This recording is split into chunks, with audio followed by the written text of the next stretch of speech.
Hello, it's Markham here from Markham 3D, and today we're going to be creating this leaf in Blender. So first off, I'm on textures.com and I've found this leaf and I've already downloaded it. So from here, let's delete the default cube, and I'm just going to make sure that in preferences, edit preferences, we've got import as image as a plane is enabled. Beautiful.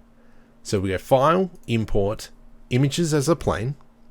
Let's find our image, and we'll find it and then click import image as plane. So this is what we've got. It's on a weird angle, so I'm going to do Alt R to reset the location, Alt G to reset the location. Now if we go into shading, we see we've got this black border around our leaf, and we've got all this stuff down here. So let's now delete everything but our texture. Let's add in the principal shader by pressing Shift A, search principal. We plug in the principal shader into the material output. Let's plug the color into the base color, and let's grab the alpha going into the alpha. However, nothing's happened at the moment. So let's come over here to the right hand side and select the material.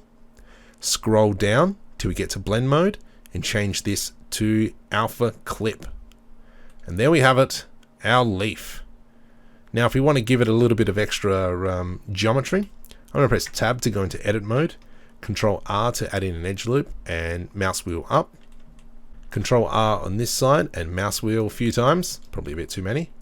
Let's select this face, GZ, give it a bit of a bend, and we can see that it's a bit sharp, so I'm just going to press space to search, shade smooth, and there we have it. We've got a leaf with a bit of geometry.